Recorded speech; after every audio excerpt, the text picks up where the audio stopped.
Maafkanlah yang saya muliakan.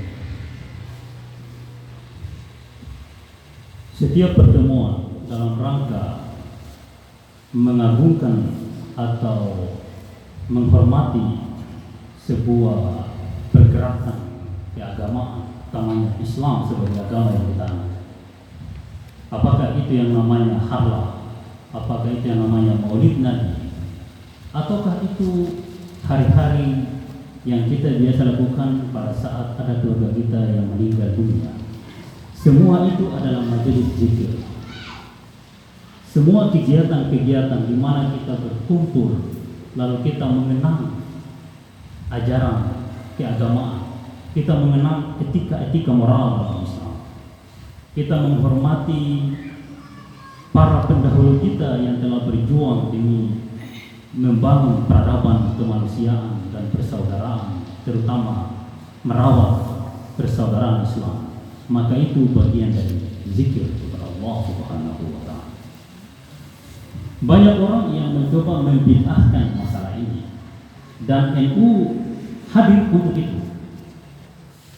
Nahdlatul Ulama hadir untuk menjawab sekelompok orang yang hendak mengatakan bahwa modifikasi pertemuan-pertemuan atau produk pemikiran manusia menciptakan pertemuan-pertemuan di mana di sana ada lantunan ayat-ayat Allah, di mana di sana ada tauziah, di mana di sana ada pembacaan tahlil, pembacaan Maulid Nabi, sejarah Rasulullah SAW. Ada sekelompok orang mengatakan hal itu bid'ah. Padahal itu bagian dari produk pemikiran manusia untuk merawat Islam sebagai sebuah agama rahmatan lil alamin. Tujuan dari mengingat Allah Subhanahu wa Ta'ala sangat banyak. Mengingat tentang kekuasaan Allah Subhanahu wa Ta'ala memiliki manfaat yang sangat banyak. Pada kesempatan ini saya hanya menyampaikan 4 hal yang ada di dalam Al-Quran tentang tujuan dari mengingat Allah Subhanahu wa Ta'ala. A'udzu billahi minasyaitonir rajim. Bismillahirrahmanirrahim. Alladzina amanu wa tatma'innu qulubuhum bi dzikrillah. Ala bi dzikrillah tatma'innul qulub. Adapun orang-orang yang beriman, wa tatma'innu qulubuhum, dan yang jiwanya tenang. Ala bi dzikrillah tatma'innul qulub. Adapun orang yang mengingat Allah itu adalah orang yang jiwanya tenang. Dan hanya dengan mengingat Allah, ala bi dzikrillah, dengan hanya mengingat Allah Subhanahu wa Ta'ala, jiwa menjadi tenang. Apa itu zikir? Apa itu mengingat Allah Subhanahu wa Ta'ala? Mengingat Allah Subhanahu wa Ta'ala adalah memahami, mempercayai keberadaan pencipta totalitas jagat raya di dalam relung hati kita yang paling dalam. Itulah zikir. Terus apa yang kita ucapkan ketika kita mengucapkan zikir yang biasa kita dengar dengan ucapan la ilaha illallah, subhanallah, walhamdulillah, wa la ilaha illallah, wallahu akbar misalnya, atau membaca Asmaul Husna yang 99 itu namanya wirid. Zikir yang diucapkan dengan lafaz itu namanya wirid.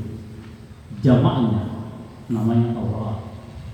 Ketika zikir itu di dalam hati, itulah yang disebut dengan zikir. Jadi zikir itu mengingat sesuatu di dalam hati. Ketika diucapkan itu namanya wirid. Ketika dikatakan semua zikir juga tidak salah, boleh. Karena tujuan dari wirid adalah zikir. Bahkan tujuan dari sholat juga adalah zikir. Aqimis sholata li zikri, dirikanlah sholat untuk mengingat Allah Subhanahu wa Ta'ala. Yang kedua, di dalam surat Al-Anfal ayat 45 Allah berpesan, ya ayyuhalladzina amanu, wahai sekalian orang yang beriman, idza laqitum fi'atan, jika kalian berhadapan dengan sekelompok orang yang membuat Anda merasa takut atau Anda merasa gentar, fasbutu, kuatkanlah jiwamu, wazkurullaha katsira, dan berzikirlah kepada Allah sebanyak-banyaknya. Artinya ingatlah Allah sebanyak-banyaknya. Salah satu metode untuk mengingat Allah itu berwirid, membaca la ilaha illallah, membaca subhanallah, membaca alhamdulillah, membaca la haula wala quwwata illa billah, atau membaca salawat kepada Rasulullah sallallahu alaihi wasallam, Allahumma shalli ala sayyidina Muhammad wa ala sayyidina Muhammad. Itu salah satu contoh-contoh, itu diantara contoh-contoh wirid. Wirid adalah terapi atau metode untuk membuat hati senantiasa konsentrasi mengingat penguasa Tuhan sejarah. Wazkurullaha katsiran la'allakum tuflihun, dan ingatlah kepada Allah sebanyak-banyaknya la'allakum tuflihun, moga-moga kalian menjadi pemenang. Jadi dalam berhadapan dengan sekelompok orang yang menakutkan, misalnya dalam perang, maka metode untuk memenangkan pertarungan itu adalah dengan zikir sebanyak-banyaknya. Ingatlah Allah sebanyak-banyaknya. Kemudian yang ketiga, di surat Al-Baqarah ayat 152, fazkuruni azkurukum. Dengan mengingat Allah Subhanahu wa taala, maka Allah akan mengingat kita. Allah mengatakan fazkuruni, ingatlah aku. Fazkuruni kata perintah. Fazkuruni, uzkuruni. Uzkur, ingatlah. Uzkuruni, ingat aku kepada Allah Subhanahu wa taala. Azkurukum, Allah mengatakan saya akan ingat kalian. Jadi cara supaya Allah itu melihat kita, supaya Allah peduli dengan kita, sayang kepada kita, ya caranya ingat Dia. Ingatlah Allah. Maka secara spontan Allah akan mengingat.